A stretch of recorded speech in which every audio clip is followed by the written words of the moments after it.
That sort of happened in March over the years. The first case of Spanish flu was reported in 1918. The telephone was patented by Alexander Graham Bell. International Women's Day. Albert Einstein was born in 1879. Julius Caesar was assassinated in 44 BC. Now, I'm sure you all remember that. So coming full circle, it was the 11th of March in 2020 when we had our last meeting before COVID. Doesn't seem like 5 years ago, does it? And here we are, all here, waiting for another fun-filled evening. So, mentioning COVID, there is a COVID Day of Reflection, which is being held this Sunday, the 9th, with the service at St Mary's at 9:30 a.m. So there you go. They obviously realised that it was 5 years ago, so they've taken up the idea of having a service. My idea was a memorial garden, and that's been done as well. So tonight, we welcome back Michael Blackburn. No stranger. He's been here 3 or 4 times before, and he's going to take us on a tour of tramways and narrow gauge railways in North Wales. Correct. So I'll wave the green flag, I'll blow my whistle, and off you go. Thank you very much.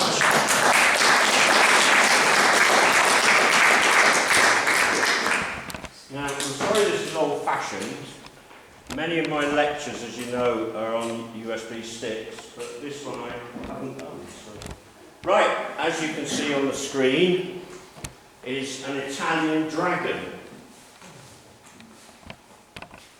No comment. Why? You know the story of St George in England. It's stolen from Italy. St Michael in Italy, I'm here, killed the dragon. And of course, the Dragon of Wales is far more important because it was the red dragon that defeated the white dragon, and a man from Nantglyn village, Robert Davis, who won the Bardic seat 3 times in the early 1800s, was asked to design a new advertisement for Wales. So he chose the red dragon on 2 colours. White for Wales in the winter. We don't see that very often, do we? And green for Wales in the summer. So the origin of our Welsh flag, I'm saying our Welsh flag because I'm 50% Welsh and I've got dozens of Welsh family in North Wales, especially in this area. That origin of that story obviously goes back to Dinas Emrys, near Beith Gelert. That's where the battle between the red dragon and the white dragon took place. It's all mythology. But it's a wonderful story, and I am amazed how many people are born and bred in Wales and don't realise the origin of the flag. It's very important. But there is another problem, and the problem is in South Wales. Any South Walians here? There is another flag in South Wales that has lions on it, and that's because the South Walian barons, after the Norman conquest, made sure they would be safe and intermarried between the barons in England and the barons in South Wales. And it's from that point we've always had this trouble, haven't we, in North Wales? Everything happens in South Wales and we're ignored on the news. So anyway, we start with the dragon, and I'm focusing on Wales. I'm sorry, I'm going to have to switch each slide as I go. If there's any questions as I go, fire away. So, what we're looking at is a story which we can say goes back to the 1630s in central England near Leicestershire, but we can also look at it from an earlier stage. There was some evidence of a stone-carved tramway in Greece over 2,500 years ago. And it was obviously produced so that carts when they were pulled, not by horses, but they were pulled, the wheels would stay in the furrow from one estuary, 5 miles across a piece of land, to the other estuary. I brought a little book with me. There's so many books on these subjects. This one's called Early Railways. And there's some good pictures, and there is a picture of the Greek tramway. We've got no evidence of the vehicles whatsoever. So the idea of guiding a vehicle along a route goes back many centuries. There are some unusual lithograph drawings of mines in Germany showing men pushing a wagon along a wooden track from the mine to a barge on a river, only about a quarter of a mile. And we've got other ones. The Haytor tramway on Dartmoor is another evidence going back hundreds of years, how if you have something made of stone or wood, which will contain the wheels, you can control it somewhere, and it does make it easier to move a substantial load. If you're pulling a load over land in a wagon, not without a horse, not with a horse, or you're pulling it on a sledge, it's got a lot of friction and it's hard work. So we go back hundreds of years, and of course nowadays we all take roads and railways for granted, as if they've been there forever. So this story I'm going to show you tonight, now I'm going to just use this map, I haven't got a pointer. We have a development across North Wales, and I love to say this because I've got 50% Welsh blood in my veins. There are many situations in England that have been built, constructed, using Welsh stone, timber, clay, and the whole of that North Wales map has got a history going back certainly to the 16th century of much of that raw material under the ground ending up in the enemy's land. Manchester, Liverpool, Birmingham, Stoke, Bristol, even London has masses of Welsh raw material that has been used in construction, design, and the growth of what we do on the planet to make our lives better. And I'll just give you a modern one, although it's a bit old now. The rill that was made in Hyde Park to celebrate the life of Lady Diana was made from Penmaenmawr granite, worked on in Edinburgh by craftsmen. Irishmen did the joining of the slabs in Hyde Park, and then England controls the water that runs through the rill. That's Welsh rock. And that's only, I think it's about 20 years ago, is it? I can't remember now. A lot of people sit beside the rill. It's quite interesting because it flows like a stream, but it's the same water going round and round, but it's on a slope, so there's like little rapids in it. People sit there and have picnics. It's Lady Diana's rill. So even there, modern rock use. Let me just put my hand up here and just say, okay, Oswestry, Llangollen, Buckley Mountain, Rhuddlan, red clays, yellow clays, masses of it. The whole country is covered, the whole of the British Isles. Parts of India, parts of Canada have the clays from Rhuddlan and Buckley. Yellow clays, red clays. You've heard of Dennis Bricks, I'm sure. Big construction company of foundries and everything. And of course on the River Dee at Holt, we've even found a very large Roman brick-making tile factory. So the history of this use of what's under the ground goes back many centuries. It's not the last 200 or 300 years, which we're actually going to look at. As you go further west, you've got limestone, Vale of Clwyd, it's everywhere here, isn't it? A few places are red sandstone. As you come to the Conway Valley, which is a fault line between east and west across North Wales, we have a change where we go to the Cambrian granites. There's diorites, there's other types of natural raw materials there, and of course the slate and other things. Much of that landscape that you see on a map, roads, towns, villages, ports, harbours, jetties, everything has come about because of the growth of the raw material industry. And one thing you probably most of you don't see, the heaviest trains in Britain at the moment are coming from Pembermount Quarry 3 times a week. You won't want to know what I'm going to say, but Class 70 diesels are pulling over 2,000 tonnes over to Huddersfield and down to Birmingham for Northern Powerhouse development and for HS2 south of Birmingham. And the trains are leaving Penn every 3 days. When you see one by chance going uphill from Llandudno Junction to Colwyn Bay, it's quite frightening. That engine is blowing like mad to get that tonnage up the hill. The whole of the North Wales coastline, from Chester through to Pembermount, was relayed through Knights in the years 2021-2022 to take the weight of these heavy trains. So it's being moved all the time to those places. So that's the present. So let's go back to the past. And there's lots of bits of information here. What are we looking at? Are you sure? Just a horse. Anybody got a horse? Anybody got horses? Anybody go riding? No? There must be 1 or 2 you might have done in the past.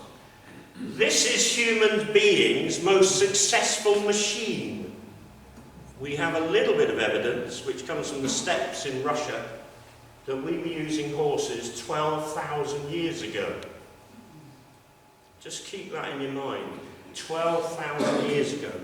This machine made it possible for us to develop our lifestyles with farming, ploughing, moving cartloads of material, moving timber, moving stone, making fords across rivers and then moving stone to build bridges. This is our greatest successful machine.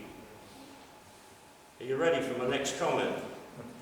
We've only had self-propelled vehicles for 223 years. Before that, the horse reigned supreme. We've only had railway engines pulling trains just under 200 years. We've only had aeroplanes flying above us for just over 100 years. And this beauty has been helping us on the planet, every single one of us, in our short or long lives for 12,000 years.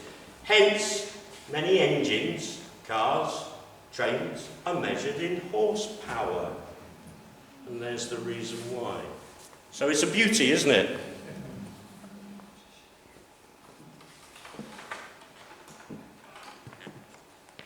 Not long before road vehicles came along, and before any other form of mechanised transport, we've had a canal system built. We're not alone, obviously other countries have built canals. One of the earliest ones was the canal in southern France, no locks on that. This is Cane Hill near Devizes. It's one of the finest examples of big canal construction. On this staircase you've got 16 locks. Beside each lock is a pound as a fill of water to top up, because as the water goes through the locks you're losing water all the time. So you need a pound beside it to top up what you've lost. Still to this day, my son is a captain now in the Merchant Navy.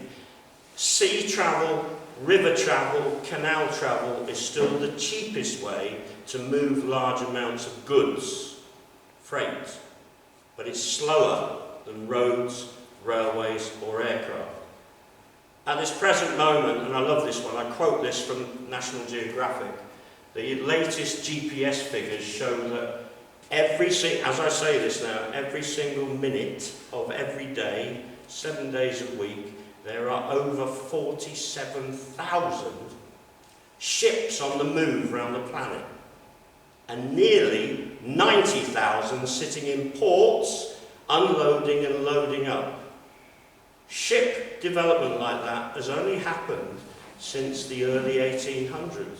We've always had sailing ships, but not as a method of moving large goods. So canals are very cheap. We had 11,500 originally miles in the UK. We've now got 8,000 that have been restored. Much of it is still derelict or it's gone. And we must thank somebody who's died recently, John Prescott. Whether you liked him or not, He was Transport Minister for a while, and he put a lot of money into restoring canals across the country, and it's because of him we've had the Welsh Highland Railway rebuilt between Carnarvon and Porthmadog. Died in January, didn't he? So, how do we link all this together? Because everything in life, you know yourself, everything links, doesn't it? You know, think of your kitchen. You've got a cooker, you've got a fridge, you've got a microwave, you've got a sink. If they're put in the right position, life is easy. Or they can be in the wrong position in the kitchen and everything, you're doing everything twice. So you've got to have things that link. That's our focus. So here we are. Here we go on this thing to do with tramways. So here, this is in the Pennines near Macclesfield. We've got an example of blocks in a track with a junction. The first tramways, which weren't wagons pushed by people, were drawn by horses. First of all, we had wooden rails and then iron rails. They'd be fixed to a stone block, nothing in the middle like you have on railways now with a sleeper joining the two rails, because the horse had to walk down the middle. This is near a canal basin. This tramway goes for about 3 miles from limestone quarries and from coal mines to the canal.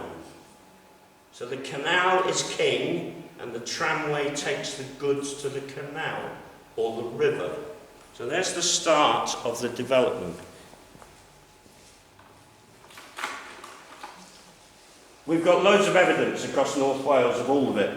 It's everywhere.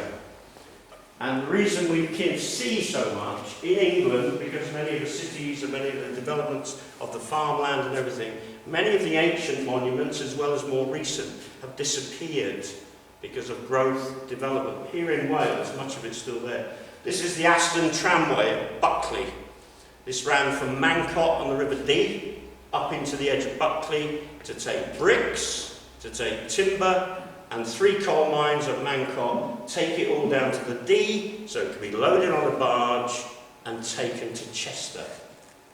So you've got the start of using a tramway to move heavy material onto the waterway, which is cheap and it can carry tons, to the city where it can be unloaded.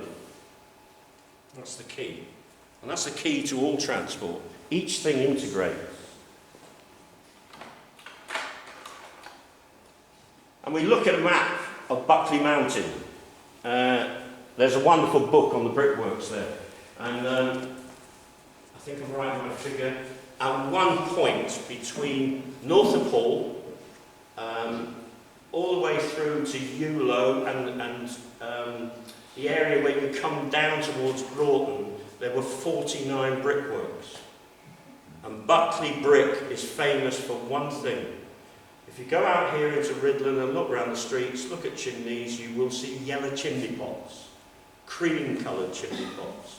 The clay on Buckley Mountain went from a very slight cream through a deep, bright yellow to an ochre yellow. But underlying it was also a purple clay, which was turned into bricks. So, I'm not lying to you, you can go to every community in Britain and you will see Buckley products everywhere. Now, Buckley had tramways, you can see them on this map. They're all different, look, they're even named tramways. There's even a road in Buckley called Tramway Road. The important thing is, Buckley had a language different to the rest of Wales, because a lot of Staffordshire miners and brickmakers came to Buckley for work. Their language, the Welsh didn't understand, they didn't understand the Welsh, and a new Buckley language developed. And as new generations were born, they all talked the Buckley language, and outsiders didn't understand it. But the Staffordshire workers and the Welsh clay workers made it famous. And the last brickworks in Buckley closed in 2007. After 300 years of producing those colours. You can actually go to any brickworks in Britain now and they produce dyes to get the colour bricks you want. But in those days we relied on the clay. So there's tramways there supporting that industry. If you get a chance to drive through Buckley, don't do what I'm going to say, but look up in the air at the roofs and everywhere. You'll see window frames made of yellow bricks and everything. And then we go further west, and of course the start is, and this goes back hundreds of years, quarrying before mining. That's been going on for thousands of years. The Romans were here quarrying stone. They weren't just looking for the stone, they were looking for gold and silver and copper and lead and everything else. But here, this is the Alexandra quarry, 6 miles from Carnarvon, up on the summit Moel Tryfan, next to Mynydd Mawr, the Elephant Mountain. And this quarry, we have evidence, was operating from the 15th century. And one of the first tramways that was built to this quarry, known as the North Wales Narrow Gauge, started to develop, and it took them nearly 70 years to develop fully, started to develop here about 1721 to carry the stone down the hill to the coastline. And that's the Alexandra quarry. I've been there a few times, it doesn't work now, and it seems to be the junk pile now. You get discarded cars, supermarket trolleys and everything chucked in there. But this is a quarry working, not a mine. So the tramways are starting to appear, and you'll be seeing quite a few as we go through these. And this is the tramway running from the Alexandra quarry. It tries to take the easiest route off the mountain possible, so it wanders about, keeping the grade as level as possible, because it's relying on gravity for the wagons to get down. And here's the joke of it. Many of the people that worked in these mines have worked on sailing ships. So many of the wagons had an anchor. And as they got up speed, they dropped the anchor to slow it down because they had no brakes. That's an amazing little story. So you're looking over in the background, over there on the left, that's Anglesey across there. And the slopes are like this all the way down to Carnarvon. They had horses, but usually the horses pulled the wagons back up the hill. Eventually, there's about 8 quarries up on Moel Tryfan, and then we get a development which really is so important in the history of our country, not just this 200th celebration we're going through this year. And that goes up to the quarry, so it's a track to this day. So you can drive up there with a 4-wheel drive, you can walk up there. That's the route of it. And many of the houses that were up there were people who worked in the quarry and worked on the tramway. And then we've got this that comes about. Now, dates are interesting. So you can see Nantler Railway. This is a James Boyd diagram from his great Bible of the history of railways in North Wales. He wrote in his life, I think it's 18 volumes. And it's not just about railways, it's about the developments of community and harbours, shipping, families, and I'm going to say this for the ladies in the room. There's even one lady, a Mrs. Jones from Carnarvon, is world famous. Her husband was a captain on schooners, twin-masted schooners and barks, and he died early, and she had no income. But she knew how he navigated. So she became a navigator, and she trained hundreds of men in navigating, listen to this, ships that sail from North Wales to the United States, didn't exist then, to South America, Africa, through the Baltic, Mediterranean, right the way through, no canals then, Panama or Suez, around Cape Horn and out into India, Far East, over to Australia, and even to islands in the Pacific. The railway started to move slate to the harbours, needed Mrs. Jones because she trained hundreds of men in navigation of the oceans and seas. And some of them became the most famous captains Britain's ever known. You've heard of the Cutty Sark and the Thermopylae, tea clippers from India. Welshmen from Carnarvon were the captains, trained by Mrs. Jones. That's an amazing story. If you don't believe me, go on the internet and look at Alan Eames' history of the boats and ships that operated from North Wales. It's an amazing history. And the other thing that's famous is many of the cargoes they took out, they had nothing to bring back. So they just put ballast in the base of the boats. And when they got back, they dumped it. And we've got a series of islands around North Wales that have got plants growing from other parts of the world that came back in the valleys. That's an amazing story. So I had to say that, women power. Yeah? There's the Nantler Railway. Let's have a look at it now. I'll give you the dates and the details as we go. This is the first proper tramway railway bridge in North Wales. This is in the village, little village Bontnewydd, just south of Carnarvon. The spread across the river, if you want it in metres, is about 16. It carried a tramway which went from Penygroes up through Bontnewydd to the harbour side at Carnarvon. And it's the first railway in North Wales that has an Act of Parliament to carry freight and passengers. The date of the Act of Parliament is 1821. That's long before the Chester Holyhead Railway was built and many others. So the Nantler is very important. And look at the structure of this. So that's that bridge. Look at this, how they built bridges years ago. So the stone blocks at the base of the segmental arch are to support the wooden scaffolding that was built first as a semicircle with spread beams across the river to hold it in place. Once the wooden arch was in, then they built the stone round it. We have a heck of a history in our country of when the scaffolding was taken away, hundreds of bridges collapsed. You had to get that woodwork absolutely perfect to make it work. So here's the first railway bridge in North Wales.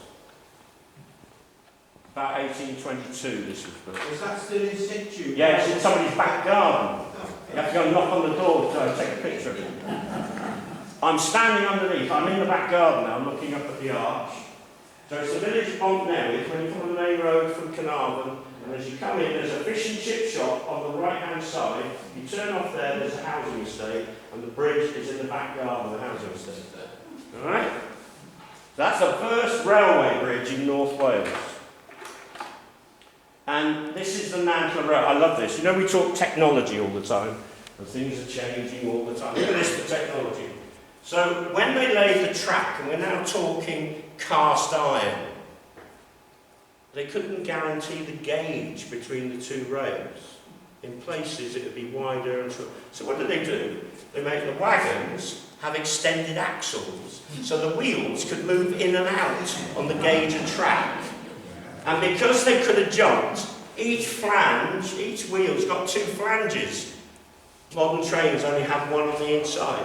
So the whole of this design, this is amazing technology, designed in 1821, still operating in 1962.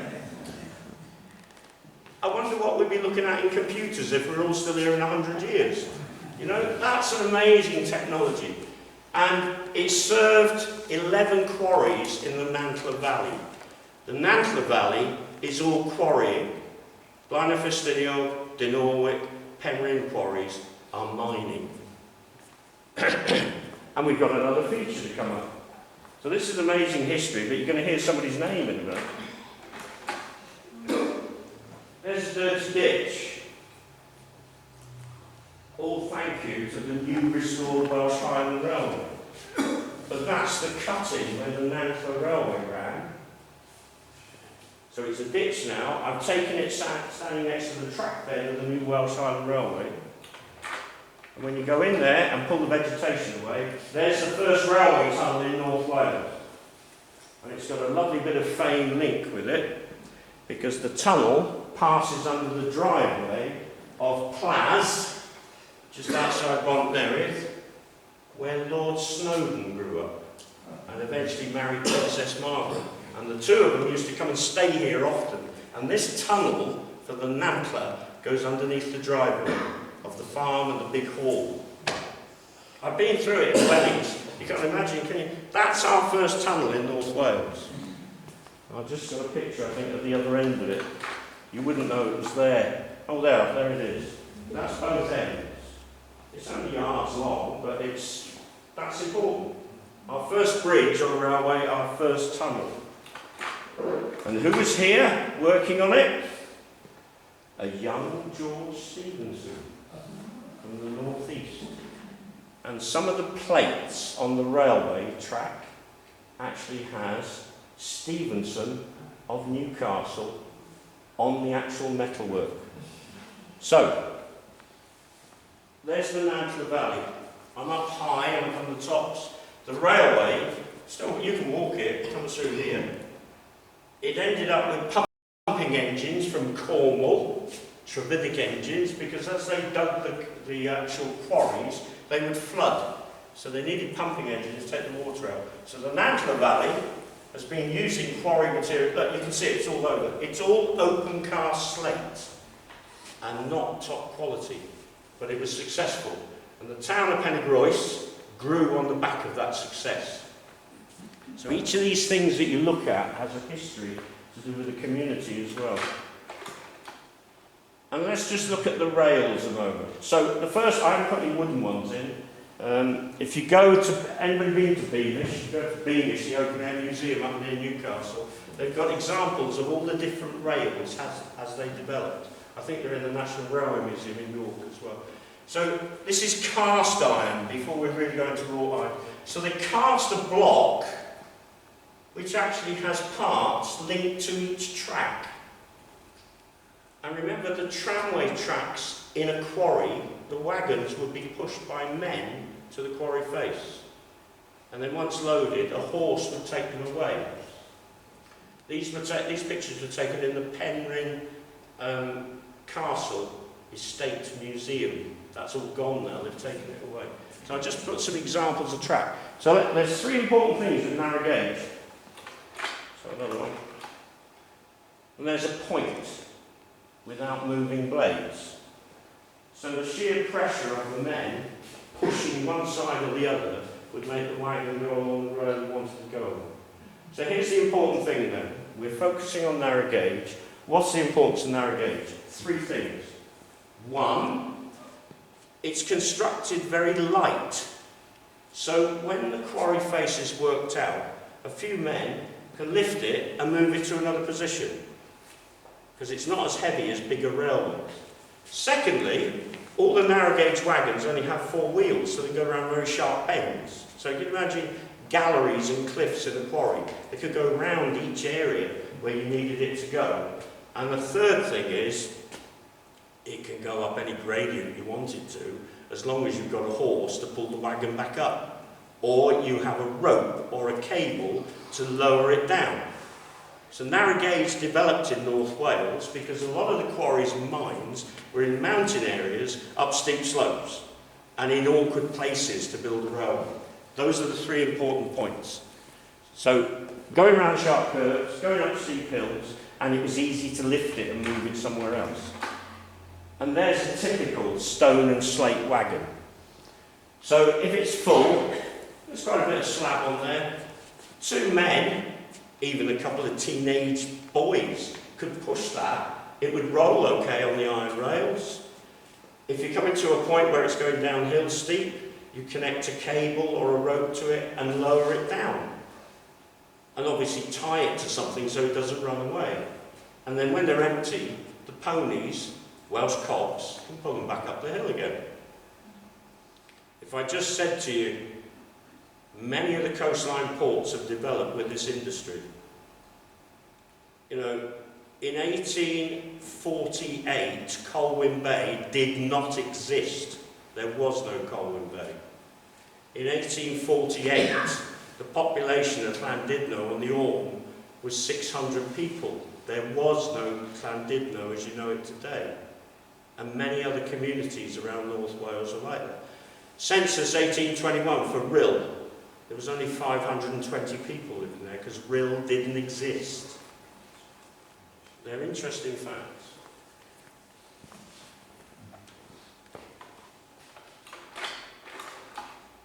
And then we get this development with the quarries. Now, we've got records, there is written accounts. This is the Great Dinorwig Quarry, which was probably the biggest of the main ones in North Wales. At its peak, by 1890, it was employing nearly 5,000 men. Can you see the levels there? each level had a tramway. And then there'd be an incline, in fact, pointed out. The incline would link each level there. You see it? And each level was named by the workmen with different names. There was a Llangefni level and an Australian level. That's where the people came from, who worked on the levels. And each group of men managed their level and then loaded the wagons, it'd go down the incline, into the sorting yards, and it'd be taken away. The amount of waste is unbelievable, and it's still lying there, much of it.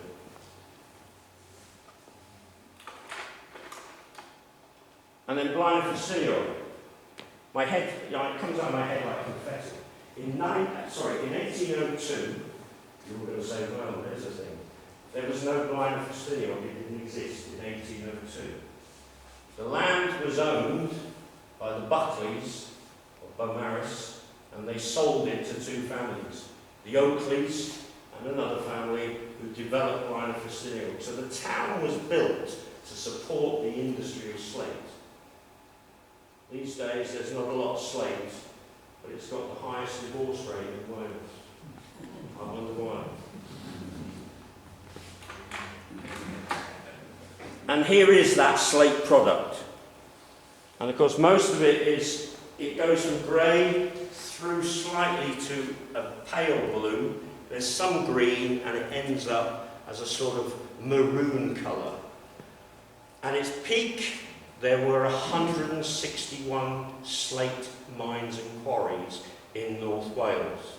And if you go to Blaenau Ffestiniog, in the centre, where the railway hotel is, on the pavement there, they've made this special thing where they've had a piece of slate from every one of those slate quarries and mines, and they've got a fountain which flows water over them.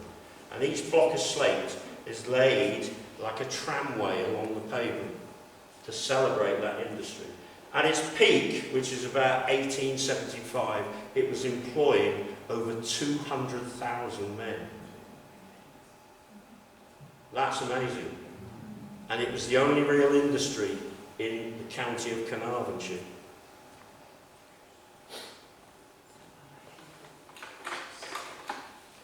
And many little communities developed. I could pull out loads, I'll just pick one. This is Corris. On the Corris Railway, which ran from Machynlleth out to Derwen Lass on the Dyfi estuary, and then inland to the little community of Corris. It's separated into two routes there, up the Corris and up the valley to Abergavenny. And the slate here was different. It wasn't roofing slate, it was slab. Slab could be used for doorsteps, windowsills, or even gravestones. It's a different form of slate. And then we've got another town that in 1802 didn't exist. Focus that up a bit. And I'm sure you all go to Porthmadog, and you think, oh, it's a bit nice. There's a clue. Look at the streets. They're all in straight lines and angles and everything. All the workers' cottages run along, and in the back alley paths through, there's tramways to serve coal to the houses. In 1802, the only community here was Ynys on the island. That didn't exist. Porthmadog is a new town. There was nothing there. It's a swamp, part of a salt marsh. It used to flood at high tide. So they've built barriers and banks around to protect it. It was designed by his design team, William Maddox, to create a port for the slate from Blaenau Ffestiniog. And of course you go there now and it's a popular tourist base for people. In fact, one of the things I'm shocked at, we see so much closure of shops in towns now. Porthmadog is the only one I know where not a single shop has closed in the high street during all these things that we're going through. And the other thing that's a clue there, every single bank is still open, they haven't closed. How unusual is that? Yeah? The Porthmadog, named after William Maddox, the port of Maddox. And let's have a look now how the tramways developed. So I live in Llanfairpwllgwyngyllgogerychwr, which is on the western side of the Penmouth Quarry. We're looking at the A55 dual carriageway. There's the Llanfairpwllgwyngyllgogerychwr roundabout. And there's the promenade at Llanfyddin. Okay, we've just had it all resurfaced and there's no pay and display meters. It's worth a visit. Do my advertising. So, what are we looking at? We've got a series of lines here. Can you see them? Yeah. And each line was a tramway track going to the rock face of the picture. And then over here was a linking tramway, and where they linked, they had a little iron turntable. So they fill the wagon, roll it out onto the turntable, and then ponies would be attached and tow them to the dressing sheds where they created, we're not on slate, this is granite, 5-inch by 5-inch stone sets. Sets, S-E-T-T-S. And where did they go? They paved all the streets in Liverpool, Birkenhead, Preston, Manchester, Leeds, Sheffield, Stoke, Chester, Bristol, Birmingham, Wolverhampton. Stone sets were the hardest cobbles of any location in Britain. And the company that was producing them on the Penn side, they advertised on every wagon their company name. So wherever you went in Britain, you would see that name, Pembermower Stone Derbyshire Company. No newspapers there. What brilliant advertising. Every community that had a railway had Pembermower wagons in it. The stones were going everywhere. This quarry, before the First World War, was employing 4,500 men. In all weathers, up here with a lump hammer and an iron chisel, cutting these stone sets. If you're a fan of Coronation Street, when the subtitles go up, look at the street. It's not cobbles round, it's stone sets, which they made here. The hardest granite in the country. If you drive a car, you're still driving on it. Because modern tarmac uses Cambrian granite as a shale on all the tarmac you see in the country. And the special colour tarmacs on roundabouts and everywhere, that's developed in Pembermower. I was friendly with the quarry manager for 30 years, and he said to me, if you put that heavy-duty tarmac on all the roads in Britain, a set of tyres wouldn't last more than 400 miles. The roughness of it would rip the rubber to pieces. That's why they put it on roundabouts and places like that. And how did they do it? Well, you can see from that previous picture the lines, and to get them down to the sea, they had to go down inclined, drum-controlled winding gear. There's the drum. Now we're talking about metal cables and brake systems, and they lower the wagons down to the next one. The next winding house would take it down lower. To get from the top of the quarry to the sea, there were 4 inclines. And these were operating every day on the Llanfyddin and Pembermower side. And ships were coming in to the jetties. There's loads of old pictures taking the stone all over the world. It was very popular.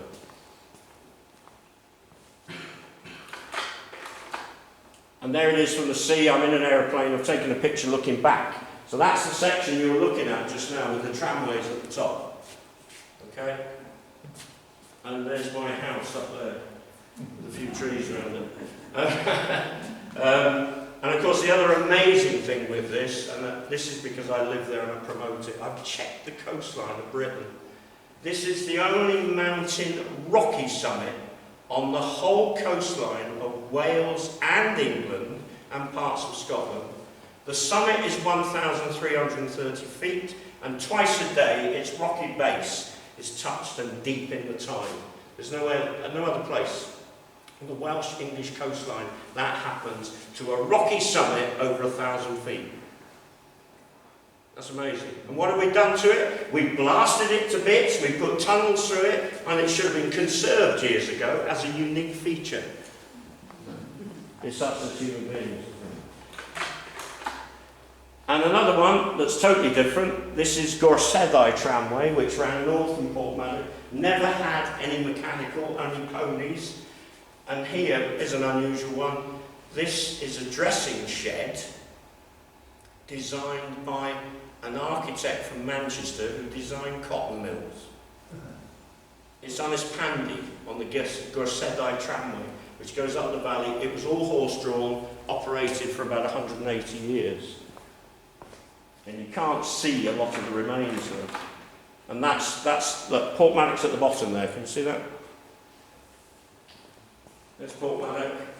So the tramway ran out to Trammaddock, William Maddox's own town, and then worked its way up into the hills. Honest Pandy, where that mill is, up to Gorsedai, and then right the way up to the other Prince of Wales quarry, which is below the Nantler Ridge, just near Rhuddlan. And you can just see where those tramways were. They never had steam engines. It operated completely with ponies. I think there's a closer picture. There we are. It's like a cathedral, isn't it?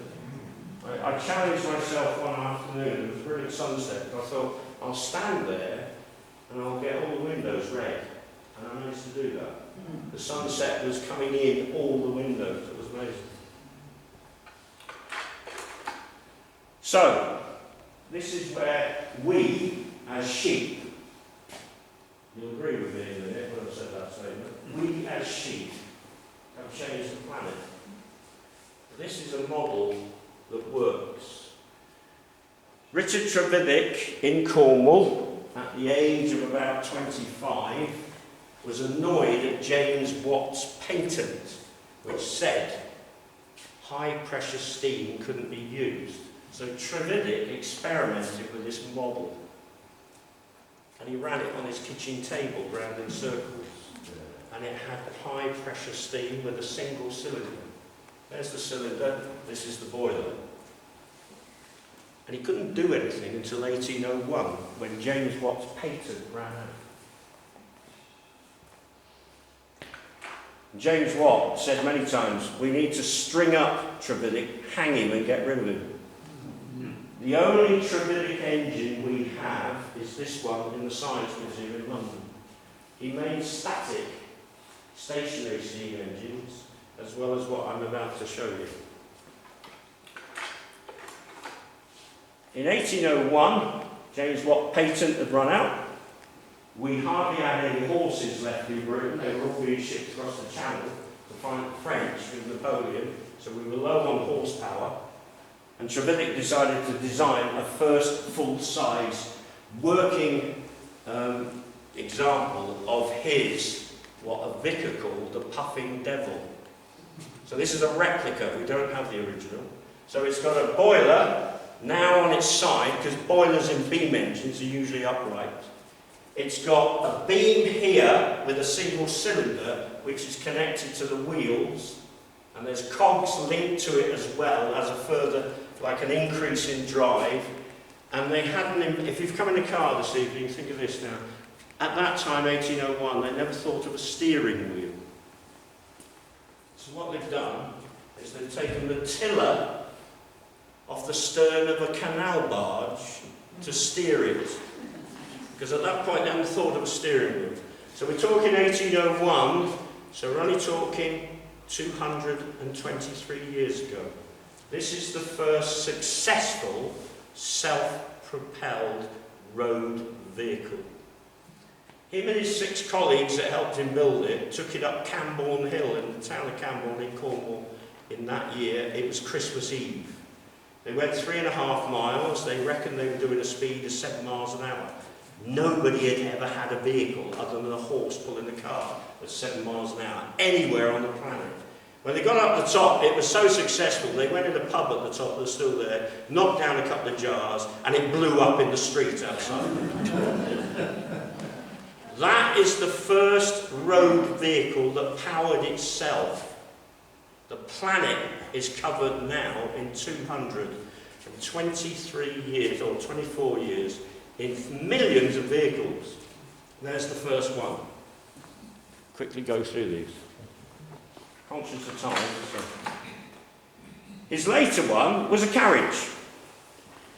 He's miniaturised the engine, even smaller, it's at the back. He's still got a tiller to drive this, can you see it there? Single wheel, because he found with 2 wheels, they'd get stuck in the furrows that horses and wagons made in the road.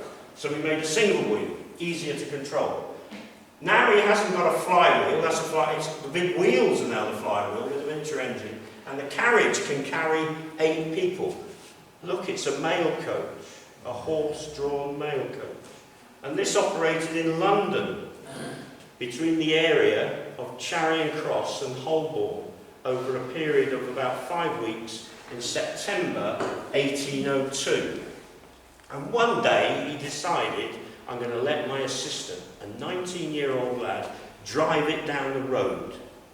And as they came down the hill near Holborn, he lost control. It crashed through a garden gate into a front door. Nobody was injured. An evening paper that day in London said a non-horse-drawn vehicle under its own power crashed into a front garden and a front door. The first record of a car crash on the planet. In London. Not in Germany or Japan, in London. And now he's decided this isn't going to work on the roads. Oops, sorry. So he's now in South Wales, 1804. So, 220 years ago. He's now put his engine on track, but not that sort of track. That's more modern track. They're iron rails. And this engine at Merthyr Tydfil, this is Wales again, celebrate Wales. This event happened in Wales, nowhere else on the planet. This engine, it's a replica, pulled 5 wagons, 10 tons of iron, and 70 passengers in the wagons, 9.5 miles down the tramway from Merthyr Tydfil to Quaker's Yard, where the canal was. The first train on the planet. Now to me, that's far more important than Tom Jones, Shirley Bassey, Llewellyn, David or anybody. It happened in Wales. Be proud of that. The whole world is covered in railways now.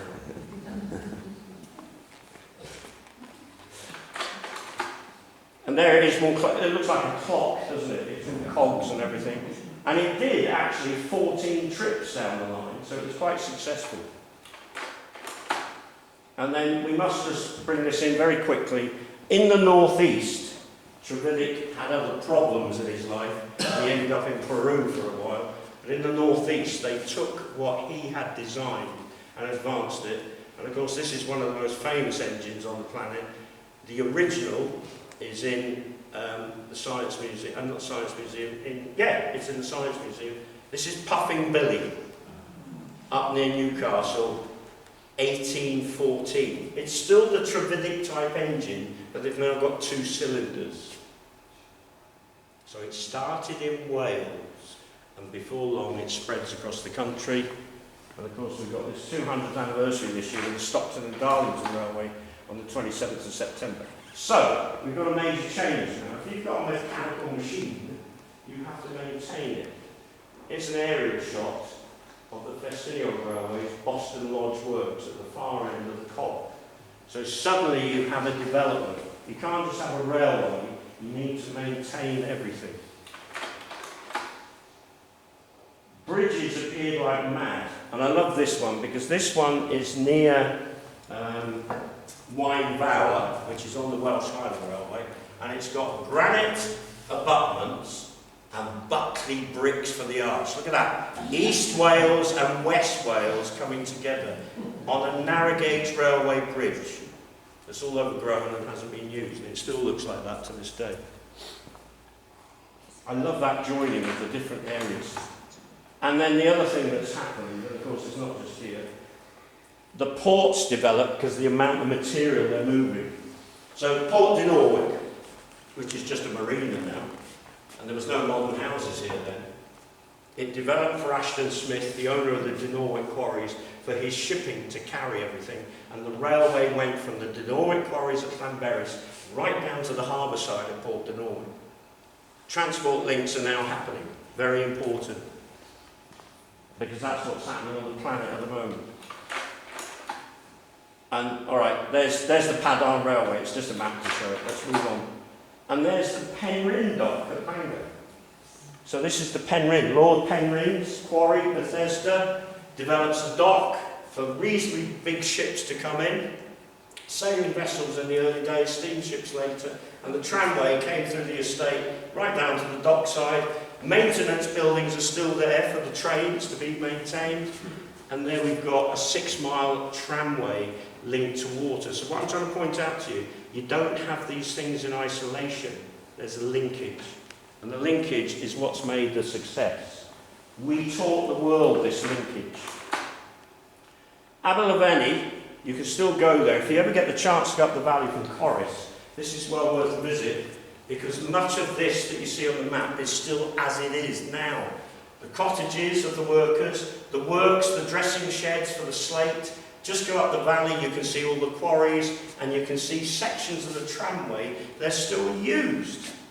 They have wagons, but they run a tractor, a farm tractor, along the tracks, pulling the wagons. So here you've got an example, and it's a beautiful area to visit. But there's a hidden quarry, Abergavenny, near Corris. And then, of course, we start to get a familiar scene. The Festiniog developed and had a lot of firsts with its carriage designs and engine designs. It started carrying passengers from 1863. And then we come to this. And, of course, this is a major change. And it's down to us, people, along with many other changes that have happened on the planet. The Tannislin Railway was developed by a cotton merchant from Manchester called O'Connell. He paid to build the railway to his quarries, slate quarries, at Bryn Egwys, above the village of Abergynolwyn. There's one of the original engines, Dolgog, and we're at Rhuddlan Station on the route. And of course, by the time this is happening, all the major railways, by 1840 we've got a mania in Britain, and it is a real mania. That's the viaducts between Hammerbeck and Pembermount. Right, just switch rack. I've just got a few, not as many, to carry on with. Hold on a sec.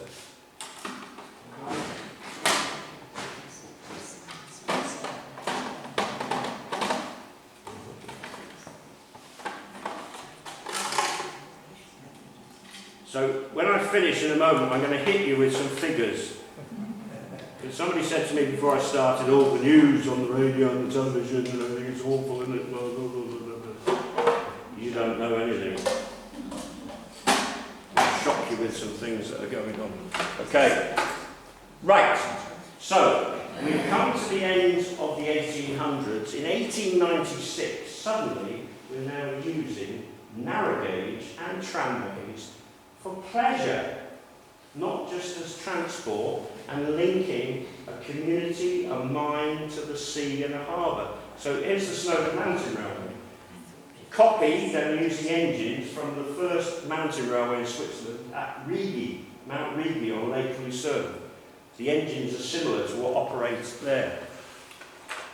And then just to entertain you, and the Welsh Highland Railway in 1821 is, that's wrong, in 1921 is being constructed, linking some of the other tramways together. The Croeser Tramway and the North Wales Narrow Gauge. The only bit that was Welsh Highland was the middle 9 miles. They linked other tramways. So there's an old picture of the Welsh Highland in the Aberglasslyn Pass. And then I thought you'd like this. Because when we say tramway, very often we mean like this. A vehicle on rails going down a street, which there are plenty of examples on the planet. And I thought you'd like that. Look at the cars. And the funny thing is, I know Marks and Spencer's has closed in the high street, but up to recently, there's always men standing outside holding bags. Trace of Marks and Spencer's, I think. And then you've got the tram up the Great Orme, which is a cable hauled. The cables run between the track, and it's got this clamp, like the trams in San Francisco, that haul it up in 2 stages. So this is just entertainment now, tourism, that sort of thing. And here we are, aerial shot. And there's the switchover tram station. So from the lower level in the town, you come up the first section to here, you get out, walk through the building and get on the tram for the upper section. That's unique. There isn't another one like that in North Wales. There are one or two in England, but not many. So that's quite unique. And of course, it's a big attraction for visitors to Llandudno. But that's trams, yeah? Where was the first tram in Britain? Silence. Birkenhead. And it's named after a chap from New York whose surname was Tramway. Isn't that amazing? Right, and now we've gone through something else, and I've got to praise retired people for this. So it was, I am nearly finished, but let's just get this clear in our heads. In 1947, after the Second World War, and Labour came into power after the coalition government, one of the plans they had was to nationalise industries, and the railways was one. Steel as well, water, many of them probably should have stayed like that. But the important thing is, when you looked at the railway list in 1947, a number of Birmingham engineers and business owners noticed there was a railway missing. It was the Talyllyn. Of 169 private railways in Britain, including the London Midland Scottish, Southern, Great Western and everything, the Talyllyn was not on the list. And these businessmen had been to Tywyn in Meirionydd and seen it running. So they knew it was still running. So 3 of them, including one famous engineer, Tom Robb, went to Tywyn to visit the owner, Sir Henry Hayden Jones, MP for Meirionydd. And they said to him, it's none of our business, but why are you not on this nationalisation list? And he was quite clear. I've never paid a tax return because the railways never made any money. And because of that, it wasn't registered as existing. And then they found out 12 months later he died. So they went back over to Tywyn, spoke to his wife, I've forgotten her name now, and said to her, we'd like to keep it running. We don't know what we're doing, but we'd like to keep the railway running. So for the first 2 years they took possession. The agreement with her solicitor was if they couldn't keep it going for 2 years, it would be sold for scrap. They managed to keep it going. They got donations from people. They got loads of volunteers, mostly people of our ages, to work on it for nothing. And it's still there to this day. It's the first preserved railway run by volunteers in the world. And where's it happened? In Wales. Brilliant. And of course, what's happened now, very quickly, there's over 150 of these preserved railways in the country. There are also preserved ships, oh that's the Festiniog. And there's the 2 engines as they are now. Those are the original Talyllyn engines. Dolgok on the left and Talyllyn there. They were the engines that came when the line was being built. They've been preserved. And obviously money is made now from the trains, but they're still run by volunteers. Here's an example of volunteers laying track. I like that with the tape measure. And of course, across North Wales, this is the rebuilding of the Welsh Highland, which closed in 1936. It was only open from 1921. The Festiniog took it over and it bankrupted the Festiniog as well. It was the longest, in the Guinness Book of Records, it's the longest receivership in history on the planet.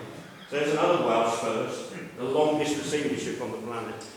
And I was the land registry surveyor surveying it all as it was reconstructed. And of course the Festiniog got extended, it had problems because the Tanygrishae Lake had flooded part of it, so they had to design this spiral to gain height to get past the lake. All done with volunteers, and then the 2 lines are now joined. Here we are in Portmaddock with 2 of the original Fairlie engines, double-ended engines, and you can actually now do a journey from Carnarvon to Portmaddock to Blaenfestiniog. That's the longest narrow gauge line run by steam in our country. All volunteers working, and I'll tell you a fact, I'm not meant to say this, I'm a member of both railways. Most of the people that work on the line, running the trains, running the organisations, live in England. The only Welsh people working on it are ones that want to be paid. And I love Wales and I love the Welsh people, okay, so let's move on. And there's an example of it coming up from Bethgelert Forest, so it shows you what's happened. The line opened it right the way through in 2012. They started in 1997. It was John Prescott who gave the go-ahead to reopen it. There's some pictures on the train as you're going up through the mountains. Look in the background, that's Snowdon. Can you see the quarries there? That's what the railway was originally built for, to serve the quarries. And there's another one coming towards Llyn Cwethlyn and the Elephant Mountain, Mynydd Mawr. So it's a wonderful ride, and I'll let you into a secret. I'm not supposed to say this, but I'm going to say it. If you join as a member of the Welsh Highland, it will cost you £50 for a year. But you get 10 free return trips on it through the year. If you go and get a return ticket just as an ordinary retired or ordinary person, it's going to cost you £66 return. So it's worth joining as a member. You get 10 free trips, especially if you live here in Wales. The Festiniog is the same. And here's something unique, because we've got that meeting at Portmaddock, just on the outskirts. This is the standard gauge, 4 foot 8.5, of the Cambrian coastline from Machynlleth up through Barmouth, Harlech, Porthmadog, onto Criccieth and Pwllheli. So that's a standard gauge, like the main lines are. And here's the narrow gauge Welsh Highland crossing it. That's unique. That doesn't happen anywhere else in the country. 2 different gauges crossing like that. Nearly finished. And of course the railway is run now because it's bigger, it's got bigger carriages, it carries more people. In the summer months an average train is carrying about 200. And these are engines that were built in Manchester at the big Gorton Works, Bay and Peacock, and they were shipped out to Africa. And they brought 4 back to Britain. There are a few others in the country. They've been fully restored and they're pulling the trains. But they also run the Festiniog engines on the line as well. So that's the Welsh Island, that's Bethgelert Station. And I'm just about finished here. And what I want to point out is that slate industry, that clay industry, Buckley, other places, Rhuddlan, Oswestry, when those industries died, the communities virtually died as well because there was nothing to replace them. Carnarvon is like that. Its main reason for being there was not Edward I's castle, but many of these houses were built for people who worked in the quarries and in the shipping industry. The reconstruction of the Welsh Highlands, starting from Carnarvon through to Portmaddock, has actually brought a lot of business into the town, not just the castle. So it has a knock-on effect, but the railways are run by volunteers. That's the thing we must remember. And I finish on this because I've got a couple of figures in my head to throw at you. This, 30th of January next year, is 200 years old.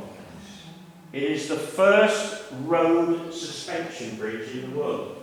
There were pedestrian suspension bridges, some in Europe, some in China. This was the first road suspension bridge. It opened 30th of January 1826, and Thomas Telford wasn't there. Because every opening of all his things he did in his life, he didn't like attention. He wrote a statement for the British government in the year he died, and he said, "What I've done in my life is for the benefit and improvement of British people." In 1816, he wrote a letter to his ironmaster friend, William Hazeldine, and he said, "William, I'm working on over 1,000 projects in Britain." Just get this in your head. He's making the roads and the bridges. There's no railways. How the heck did he do what he said? "I like to visit every project." And a second letter to William, you'll love this, anybody who's had a full working life. "William, please explain to me, I don't understand these young engineers we're training. They're quite willing, Monday to Friday, to work 16 hours a day, every day, because we've got so much we're working on. What is their problem on a Sunday if we allow them to go to church and chapel that they can't work another 8 hours?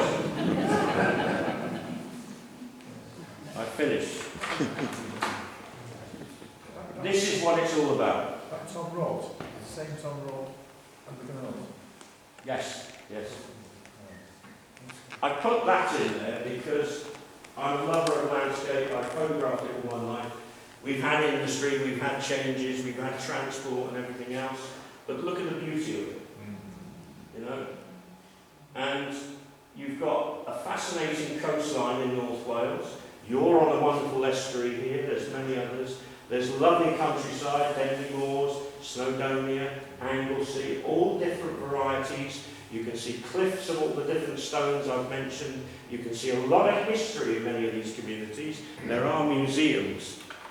It is a wonderful history, and I've put this in because Tom Rolt was the one that actually said to Charles Hadfield in 1939, we've got to do something about saving the canals. They created the Inland Waterways Association. Tom Rolt, with his friends from Birmingham and Banbury, started the saving of the tramways and railways. And he said in his initial stage with the Talyllyn, we're not doing heritage, we just want to keep it going. None of it would be there but for volunteers and ourselves going and looking and taking pictures and having rides on it. I've finished the pictures, let me make a final statement. My head's full of facts. I'm in a house on a mountain, and when I sit on my seat at the front at midnight, I can see the jets coming across on the clear sky. Dozens of them. Many of those jet airliners aren't landing in Britain. They're going to Belgium, they're going to Germany, they're going to the Far East, Lithuania, Russia and everything. They're passing over us. We have 2 hub controls in Britain, one at Manchester Airport and the other one at Heathrow. I know friends who were air traffic controllers, and they've actually said, since 2020, our control on the air corridors has increased from 200 aircraft plus an hour, 24 hours of the day, to over 2,500 an hour, crossing Britain, landing and taking off here. The increase is going like mad. I travel the A55 because I'm an idiot in the middle of the night. And since we've had Holyhead Harbour open again, the Windsor Agreement on Trade has had the paperwork done since the last week in Feb. This road now, at 2 o'clock, 3 o'clock, don't ask why I'm there, 2 o'clock, 3 o'clock in the morning, you've never seen so many articulated lorries in all your life. They've moved another ferry to Holyhead to cope with it. I came along from Chester late night on Monday and I never saw another car. Just trains of articulated lorries. Just leave this with you.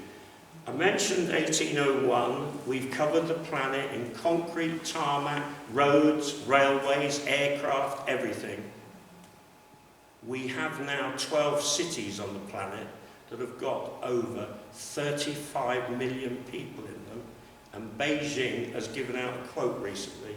We're getting 11,000 people every month moving to the city because of industry, ports and airports. They've estimated that Wales's population by the end of this century, 75 years, will be 10.5 million. We're on 3.5 million at the moment. I hope I've cheered you up. Thank you very much.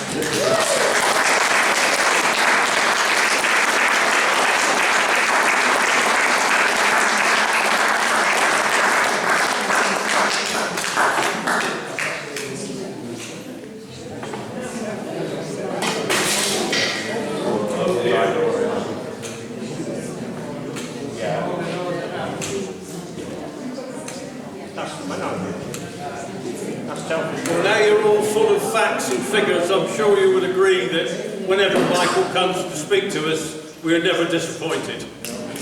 So, Michael? Yes? Come again next year. You've already booked me. Yes, I know. It's always a pleasure when you come, and we're really grateful. Can I say this? I find, because I love history and I love landscape, don't you think it's amazing, and we're partly to blame in Britain, that from 1801 the whole planet has changed. Yeah. And just remember this, because I like humour. We invented rugby, football, tennis, golf, the list is endless, and the rest of the bloody world beats us. Yeah. Thank you. And you heard it in Wales. When I was talking to, I hope I heard you correctly, but when I was talking to Michael the other day, just to confirm his presence here this evening, he said he has, correct me if I'm wrong, over 1 million photographs? It's nearly 2 million actually. Yeah. So I also said to him, well, make sure you bring the correct ones for tonight. The other thing that's happened this week, it's only because I've kept detailed diaries all my life. I was taught black and white developing photography in an art class in school when I was 14. But I started doing public speaking on every subject. A lot of it is actually commercial as well. In August 1986, this week in my diaries, I've done over 19,000 talks all across the UK. So this is 19,001.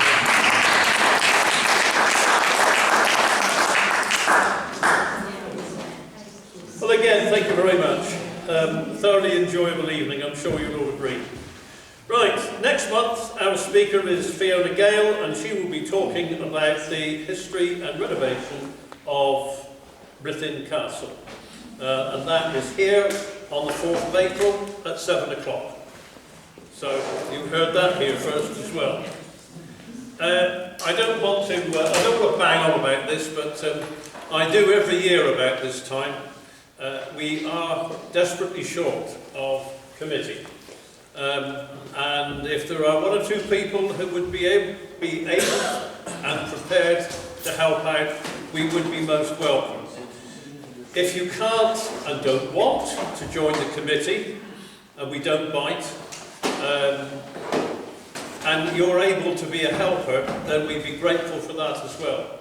Because just little things, like this evening, getting a screen out, putting up which aren't here this evening, the History Society banners, we would be grateful for any help and taking them down again and just putting them in the cupboard in the corner. So, you know, do give it some thought, please. The society depends upon its future and not its today. But having said that, we have got a full list of speakers going forward to May next year, and you will receive your membership card when you renew your membership in May. Yes, Michael? I do talks in the Rhuddlan Castle Hotel to the Clwyd farmers, and they're always drunk. So, the raffle. There's a slide on the floor behind you, Michael. All right, okay. I'll have a clean one. I don't want you to slip on the slide.